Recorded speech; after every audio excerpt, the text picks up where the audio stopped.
오늘 함께 나눌 말씀의 제목은 영적으로 공허한 사람들에게 복음이 필요합니다 입니다. 한번 같이 따라해 보시죠. 영적으로 공허한 사람들에게 복음이 필요합니다. 사람들에게 복음이 필요합니다. 여러분은 혹시 공허하다라는 감정을 느껴보신 경험이 있으십니까? 이 공허라는 말은 기본적으로 아무것도 없다라는 뜻이죠. 텅 비었다, 실속이 없이 헛되다, 이런 사전적인 의미를 가지고 있습니다. 감정적으로는 마음이 텅 빈 것 같이 외롭고 쓸쓸하고 또 느낌이 그저 정말로 무료한 거죠. 삶의 의미나 목표가 없고 무언가 무의미하고 허무한 상태, 바로 그런 상태가 공허한 상태죠. 공허함은 사실 생각하는 것보다 훨씬 더 위험합니다. 우리의 삶을 무너뜨릴 수 있고 또 삶의 방향 자체가 완전히 달라질 수 있기 때문에 그냥 공허라고 하는 것이 단순히 그냥 한 번 쓱 지나가는 게 아니라 우리의 삶을 매우 위태롭게 만들 수 있는 요소다라는 것을 우리가 알아야만 합니다. 삶의 의미나 목적을 잃어버린 채 그냥 공회전 같은, 뭔가 아무런 소득도 없고 기대도 없는 그런 삶으로 살게 되기 때문입니다. 영적으로도 공허함을 느낄 수가 있습니다. 얼마든지 그렇죠. 무언가 열심을 내고 노력은 하는데 정작 영혼의 기쁨은 없는 겁니다. 감사를 잃어버립니다. 그리고 어떤 영혼의 체험도 일어나지 않는 상태가 계속되는 것이죠. 신앙생활에 심각한 위기가 찾아오는 겁니다. 텅 비는 거죠. 그런데 우리가 종종 이 비운다라는 말도 쓰잖아요. 근데 신앙생활은 비우는 삶이 아니라 채우는 것이 기본입니다. 채우는 것. 채움이라는 신앙 본능이죠. 신앙 본능이 있기 때문에 우리가 사용하는 말들도 가만히 보면, 예를 들면 성령 충만, 믿음 충만, 기쁨 충만, 감사 충만, 뭐 이런 말 자연스럽게 사용하게 되는 겁니다. 우리의 원리가 그렇습니다. 뭐 마음을 비운다는 말 사용하기도 하지만 우리가 무슨 뜻인지 잘 알지만 그저 비우기만 하는 것은 다른 위험을 품는 것이나 다름이 없는 겁니다. 비운 자리에 다른 무언가가 채워지지 않으면 이전보다 더 좋지 않은 것이 그 자리를 차지할 수 있기 때문입니다. 예를 들면 끊임없이 말썽을 부리는 자녀를 대할 때 마음을 비우는 게 중요하죠. 그 자녀에 대한 기대, 어떤 바램, 이런 것들로 채워졌던 마음을 비워내야 합니다. 그래야 더 큰 실망이나 낙심을 피할 수 있습니다. 그러나 그 빈자리가 자녀와의 관계 회복을 위해서 배려나 사랑 혹은 격려나 관심과 같은 새로운 차원의 것들로 채워지지 않으면 그 비움은 무관심이나 포기나 혹은 배신이나 경멸과 같은 부정적인 감정으로 채워지게 되는 거죠. 그렇게 하면서 관계가 완전히 깨어지고 마는 것입니다. 오늘 본문은 영적인 체험을 중요하게 강조하기 위해서 우리 예수님이 우리에게 말씀해 주신 비유입니다. 실제로 그런 일이 일어났다라기보다도 우리 주님께서 무언가를 전하기 위해서 사용하신 비유죠. 단순히 귀신의 특징이나 속성에 대한 이야기가 아닙니다. 우리의 영혼 상태를 진단하기 위한 말씀입니다. 예수님께서 서기관과 바리새인들과 나누는 대화 중에 이 비유의 말씀을 하셨다는 점에서 이 말씀은 사실 믿는 자들을 상대로 한 말씀이죠. 특히나 마태복음의 말씀이 그렇습니다만 비유가 이미 신앙생활을 하고 있는 사람들에 대한 진단이라는 것입니다. 오늘 본문을 읽으면서 주의 깊게 살펴봐야 할 부분이 바로 43절에 나와 있는 하나의 설정인데요. 더러운 귀신이 사람에게서 나갔을 때라는 설정입니다. 전체 비유를 감싸고 있는 설정이죠. 공생의 사역이 진행되는 동안 예수님께서는 귀신을 쫓아내는 기적을 많이 베푸셨습니다. 그런데 여기서 귀신이 나갔다라는 말은 예수님께서 귀신을 쫓아냈다라는 말과는 다른 말입니다. 단어 자체가 다른 말인데, 예수님께서 이 귀신을 쫓아냈다라고 하는 것은 강제로 거기에서 퇴거시킨 거죠. 내보낸 겁니다. 그런데 이 말은 안에서 밖으로 이동했다, 이런 뜻이 담겨 있어요. 그러니까 귀신의 의지에 따라서 나갈 수도 있고 들어갈 수도 있다는 뜻입니다. 다시 말해서 언제든 귀신이 들어왔다 나갔다 할 수 있는 상태라는 뜻입니다. 주님께서 귀신을 쫓아내실 때 그 현장에는 예수님의 권능이 악한 영을 물리치는 승리로 나타납니다. 그러나 여기에서는 일시적으로 귀신이 자리를 옮겼다가 다시 들어올 수 있는 상황이라는 점이 강조되고 있는 겁니다. 그런 일이 누구에게 일어나느냐? 믿는 자에게 일어난다는 겁니다. 한번 집을 나갔으나 쉼을 찾지 못한 귀신은 이렇게 말합니다. 내가 나온 내 집으로 돌아가리라. 44절이죠. 내가 나온 내 집으로 돌아가리라. 이 내 집이라는 끔찍한 이 귀신의 표현은요, 그가 여전히 한 영혼을 자기 소유로 생각하고 있다는 섬뜩감이 담겨 있어요. 사단 마귀는 예수님께 완전히 속하지 않거나 혹은 속하려 하지 않는 모든 사람들의 마음을 자기 소유라고 주장합니다. 자기 소유라고 생각하는 거예요. 자기 집이라고 생각하는 거예요. 언제든 들어왔다 나갔다 할 수 있는 그런 대상입니다. 물론 이미 자기 것으로 확보된 영혼들에 대해서만큼은 뭐 고민할 게 없겠죠. 자기 거니까. 그런데 긴가민가 하는 이런 것들 있잖아요. 우리가 생각할 때 아닌 것 같은데, 그런데 가만히 보면 귀신은, 마귀는 그런 영혼에 그냥 들어왔다 나갔다 하면서 자기의 소유권을 주장하는 겁니다. 사단 마귀가 자기 집이라고 주장하는 영혼의 상태는 다음과 같습니다. 여러분 44절을 한번 같이 읽겠습니다. 44절, 이에 이르되 내가 나온 내 집으로 돌아가리라 하고 와보니 그 집이 비고 청소되고 수리되었거늘. 귀신이 내 집으로 표현하는 영혼의 상태는 크게 세 가지 특징을 가지고 있는데, 첫 번째는 청소되었습니다. 먼지나 쓰레기 또 이런 같은 지저분한 것들이 없다는 뜻이죠. 물리적으로나 도덕적으로 흠잡을 데가 없는 삶을 살아가는 사람들, 그 마음 상태를 말하는 겁니다. 혹은 예를 들면 아주 보편적인 예로 술도 피우지 않고 담배도 하지 않고, 바뀌었습니다. 술도 마시지 않고 담배도 피우지 않고, 혹은 이런 나쁜 행동, 예를 들면 도박이라든지 이런 것도 다 끊었다. 나쁜 습관, 중독증 이런 것들을 다 치워버렸다. 이런 상태를 말하는 겁니다. 좋은 일이지만 그것만으로는 충분하지가 않습니다. 두 번째 특징은 수리되었다. 수리되었다.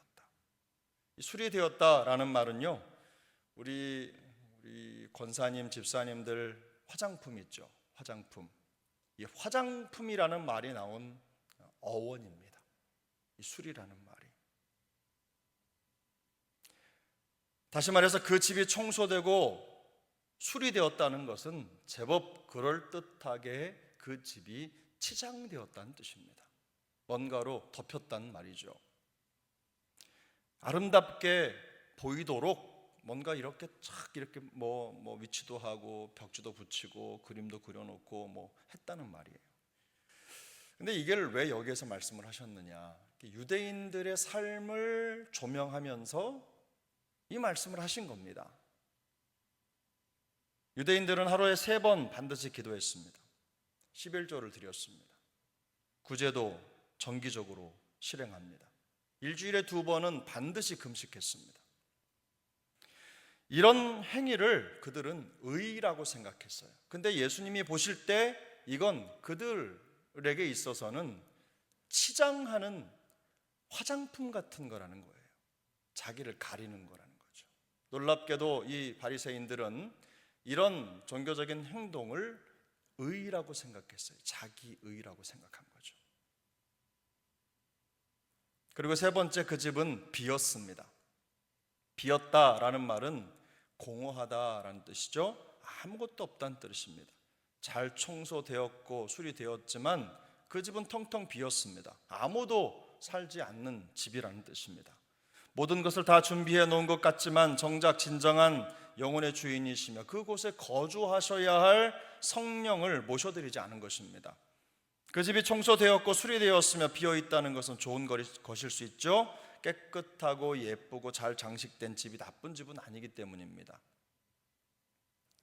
그러나 마귀가 그 집에 들어가서 자기 집처럼 그 집을 사용한다는 게 문제입니다. 여러분 45절을 함께 읽겠습니다. 45절 마지막 절이죠. 함께 읽습니다. 이에 가서 저보다 더 악한 귀신 7을 데리고 들어가서 거하니 그 사람의 나중 형편이 전보다 더욱 심하게 되느니라. 이 악한 세대가 또한 이렇게 되리라. 마귀는 자기보다 더 악한 귀신 7을 데리고 그 영혼의 마음에 다시 들어왔습니다. 그 사람의 나중 형편이 전보다 더 심하게 되느니라. 주님이 이렇게 말씀하셨죠. 근데 더 악한 귀신 7, 왜 귀신 7명이냐? 이것은 예수님께서 말씀하시는 하나의 레토릭이죠. 그런 표현의 어떤 의미가 담겨 있는데, 이 7이라고 하는 숫자가 대개는 우리가 완전수로 알고 있잖아요. 무슨 말입니까? 그 영혼이 귀신에게 완전히 사로잡히게 되었다는 뜻이에요. 완전히 귀신이 그 영혼을 사로잡고 있다, 완벽하게 점령당했다, 이런 뜻이죠. 그 짧은 비유 속에 담겨진 여러 가지 의미가 있겠지만 주님이 이 비유, 하나의 귀신 비유, 이 집의 비유를 통해서 우리 바리새인과 서기관들의 그 마음 상태나 영적 상태를 꼬집는 것입니다. 예수님의 지혜의 말씀이시죠. 이 비유를 통해 주님께서는 우리에게 신앙생활에 꼭 필요한 영적인 원리를 가르쳐 주십니다. 첫 번째는 성도의 영적인 공백은 사단 마귀를 부르는 초대장이라는 겁니다. 성도에게 있어서 영적인 공백 상태는 다른 어떤 것보다 신앙생활을 위태롭게 하는 치명적인 원인입니다. 마음을 비운다, 이런 말씀 드렸죠. 이런 말 많이 씁니다. 근데 텅텅 비워진 성도의 마음은요, 사탄 마귀의 놀이터예요. 언제든 들어가서 놀 수 있는 겁니다.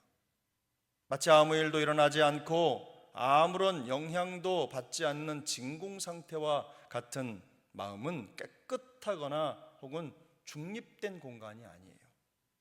작은 틈만 열리면 언제든 사단 마귀가 속삭이는 유혹이 들어가서 또아리를 트는 겁니다. 자리를 잡는 겁니다. 한번 부정적인 생각이 들어온 마음을 돌리기란 결국 쉽지가 않습니다. 전보다 더 악한 귀신 7을 데리고 들어오는 귀신처럼 마음의 형편이 전보다 더욱 심하게 무너지는 겁니다. 이런 텅 빈 마음의 상태로는요, 때론 불신자보다 더 강력한 복음의 적이 됩니다. 사도 베드로는 이런 상황을 너무 잘 알고 있었기 때문에 성도들을 향해서 이런 권면을 했어요. 베드로전서 2장에 보면 말씀이 있는데 한번 같이 읽어보겠습니다. 만일 그들이 우리 주 되신 구주 예수 그리스도를 알므로 세상의 더러움을 피한 후에 다시 그 중에 얽매이고 지면 그 나중 형편이 처음보다 더 심하리니 의의 도를 안 후에 받은 거룩한 명령을 저버리는 것보다 알지 못하는 것이 도리어 그들에게 나으니라. 예수님의 말씀을 그대로 옮겨놓은 것 같죠? 베드로는 예수님의 가르침을 받으면서 그런 사실을 너무 잘 안 거예요. 경험적으로 우리가 잘 알고 있듯이 복음이 1차적으로 방해를 받고 또 걸림돌이 되는 거는요, 교회 내부에 있습니다. 내부에 그런 방해꾼이 있다는 거죠. 우리 주변에 뭔가 마음을 비웠다 이렇게 말하는 분들이 혹시 계시면 그분이 영적으로 충만한 상태가 아니라는 걸 직감하셔야 합니다. 비운 마음이 더 큰 사랑, 희생, 기쁨, 감사로 채워진다면 아무 문제 없습니다. 성숙한 것입니다. 그런데 그렇지 않고 그 비운 마음에 포기, 낙심, 무관심, 체념 이런 것들로 채워진다면 상황은 더 악화될 것입니다. 습관적으로 비방이나 비판을 일삼는 사람이 그것을 멈췄다고 해서 안심할 수 없습니다. 그 마음의 공간이 다른 좋은 것으로 채워지지 않는다면 나중 형편이 전보다 더욱 심하게 되고 말 것입니다. 그런 상황에 처한 분들이 계시다면 이렇게 말할 거예요. 일시적으로 그런 걸 멈추다가 내가 지금까지 참았다, 혹은 내가 아무 말 않고 있었는데 이렇게 하면서 이전에 하지 않았던 것까지 다 곱하기로 더해가지고 아마 하게 될 거예요. 그러므로 성도는 마음을 비우는 게 중요한 게 아니라 채우는 게 더 중요합니다. 그 마음을 채우는 거죠. 그래서 다음으로 우리의 신앙생활에 꼭 필요한 두 번째 원리가 있는데, 그것은 우리의 영혼은 항상 복음과 성령으로 채워져 있어야 한다는 겁니다. 채워져 있어야 한다. 에베소서 5장 16절, 17절, 18절 말씀입니다. 때가 악하니라, 세월을 아끼라, 때가 악하니라. 그러므로 어리석은 자가 되지 말고 오직 주의 뜻이 무엇인가 이해하라. 술 취하지 말라, 이는 방탕한 것이니 오직 성령으로 충만함을 받으라. 우리 한번 이 말씀 같이 읽겠습니다. 세월을 아끼라, 때가 악하니라. 그러므로 어리석은 자가 되지 말고 오직 주의 뜻이 무엇인가 이해하라. 술 취하지 말라, 이는 방탕한 것이니 오직 성령으로 충만함을 받으라. 아멘. 로마서 8장 9절은 또 이렇게 말씀합니다. 만일 너희 속에 하나님의 영이 거하시면 너희가 육신에 있지 아니하고 영에 있나니, 누구든지 그리스도의 영이 없으면 그리스도의 사람이 아니라. 로마서 8장 14절은 이렇게 말합니다. 무릇 하나님의 영으로 인도함을 받는 사람은 곧 하나님의 아들이라. 사도 바울은 악한 시대를 헤쳐나가야 할 성도들에게 그저 때가 악하니 조심해라 이런 정도로 권면을 마치지 않았어요. 하나님의 뜻을 분별하고 성령으로 충만함을 받아야 한다라고 명령하고 있는 겁니다. 성령으로 충만함을 받으라 라는 말이 명령이라는 것은요, 이것이 성도의 마음을 지키고 살아가는 타협 불가능한 삶의 원리라는 겁니다. 반드시 그렇게 해야 된다는 거예요. 성도가 사는 법이라는 말씀입니다. 더 악한 것들이 들어오는 것을 막고 그 사람의 나중 형편이 전보다 더욱 심하게 되는 것을 막을 수 있는 유일한 길이라는 겁니다. 다른 방법은 없습니다. 우리가 복음을 믿는다는 것은 무엇입니까? 우리가 복음을 믿는다는 것은 우리의 주인 되신 예수 그리스도께 우리의 마음을 열어드리는 거죠. 그리고 그분이 우리 안에 들어오시도록 그분을 초청하는 겁니다.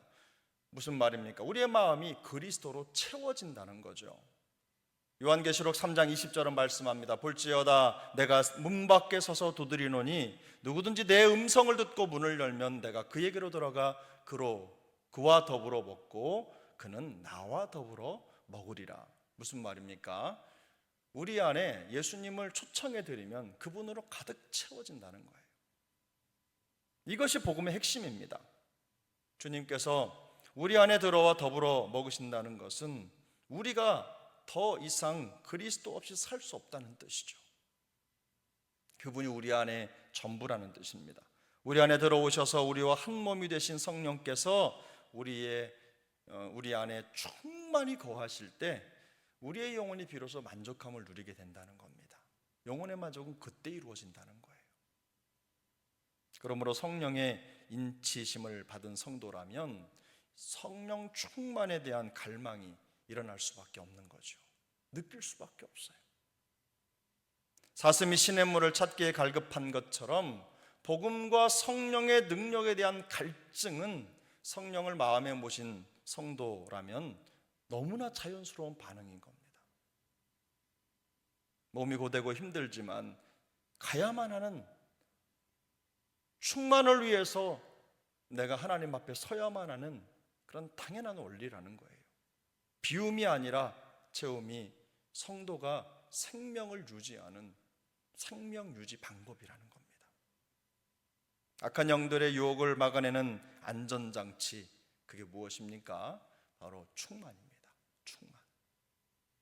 낮은 형편이 전보다 더욱 악화되지 않고 치명적인 영적 파산을 재발하지 않도록, 파산이 재발하지 않도록 막을 수 있는 유일한 장치가 바로 복음과 성령으로 마음에 충만하게 채워지는 거예요. 우리 사랑하는 세종강 식구들이 이런 충만을 경험할 수 있기를 축복합니다. 신앙생활을 이어가다 보면 어느 순간에든 기복이 찾아오게 돼 있어요. 올라갈 때가 있으면 내려올 때가 있는 거죠. 뭐 뜨거울 때가 있으면 차가울 때가 있듯이 그렇게 좀 이렇게 기복이 있습니다. 또 뜨겁게 하나님을 예배하고 막 그렇게 열정적일 때가 있으면 좀 시들해질 때가 있는 거예요. 근데 늘 충만한 상태를 유지하는 것이 말처럼 쉬운 것은 아니기 때문입니다. 이런 과정에서 영적으로 회복이 필요하다고 느끼시는 분들은요, 뭔가 회복을 위해 조치를 하게 되죠. 복잡한 생각을 비워보기도 하고, 또 삶의 주변을 정리해 보기도 하고, 분주한 생활을 좀 정리하고 단순하게 뭔가를 집중한다든지, 분위기 전환을 위해서 새로운 환경을 만들어야 되겠다는 필요성을 느낄 때가 있습니다. 잘못된 생활 태도도 고치고 삶의 모든 부분이 더 정결해지도록 해야 한다는 필요성을 느낄 수 있어요. 뭔가 정리되고 정결하고 정돈된 생활이 영적 회복을 위한 필수 항목처럼 느껴지는 겁니다. 한마디로 모든 삶의 영역에 일종의 리모델링이 필요하다, 이런 생각을 하게 되는 것이죠. 그러다 보면 그런 거에 너무 집중하다 보면 사실 그런데요, 풍성한 신앙생활이 아니라 반대편으로 버티기 종교 생활로 전락하고 또 이를 악물고 이렇게 지나는 신앙생활의 악순환이 반복될 가능성이 있어요. 그런 방식으로는 영적인 공허를 해결할 수 없습니다. 그리고 풍성한 신앙생활을 할 수도 없는 거죠. 가끔 필요합니다만 그것으로 끝나서는 절대로 안 된다는 겁니다. 그래서 우리 안에 채울 수 있는 방법을 연구하고 또 그것으로 우리의 영혼이 쉼없이 공급받을 수 있도록 환경과 상황을 만드는 게 더 중요합니다. 여러분, 골로새서 3장을 함께 보겠습니다. 골로새서 3장 16절 17절 말씀인데요, 우리 두 절 말씀을 함께 읽겠습니다. 그리스도의 말씀이 너희 속에 풍성히 거하여 모든 지혜로 피차 가르치며 권면하고 시와 찬송과 신령한 노래를 부르며 감사하는 마음으로 하나님을 찬양하고 또 무엇을 하든지 말에나 일에나 다 주 예수의 이름으로 하고 그를 힘입어 하나님 아버지께 감사하라. 아멘. 사도 바울은 성도의 풍성한 삶을 늘 생각했습니다. 그래서 그 신앙생활을 생각하면서 다음 몇 가지를 권면하고 있는 거죠. 첫 번째, 사도 바울은 풍성한 성도의 삶을 위해서 말씀에 푹 빠지라고 말합니다. 말씀에 푹 빠져라. 말씀이 너희 속에 풍성히 거하며 모든 지혜로 피차 가르치며 권면하고, 말씀의 능력, 말씀의 나눔이 너희 안에 충만하게 하라는 거예요. 말씀의 풍성을 누리라는 겁니다.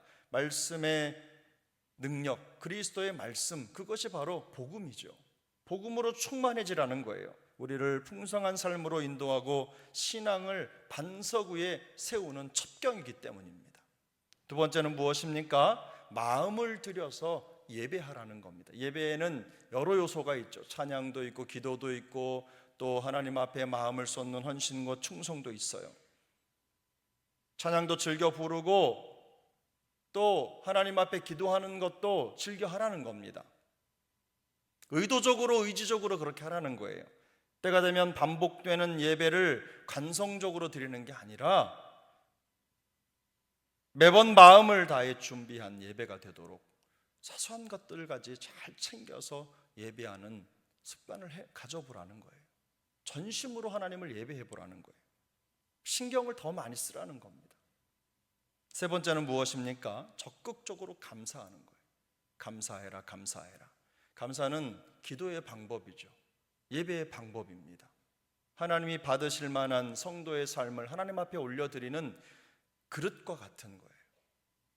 그래서 이 그릇이 없이는 하나님께 드릴 수가 없어요. 그게 바로 감사입니다. 말씀과 성령의 충만, 이런 충만이 이루어지면 우리 안에 제일 먼저 나타나는 게 감사입니다. 감사예요. 감사하는 것을 보면 그분의 영적인 깊이, 신앙의 상태를 점검할 수가 있습니다. 십자가의 은혜를 깊이 묵상하고 그 은혜 주신 하나님께 끊임없는 그리고 의도적인 감사를 표현하는 거예요.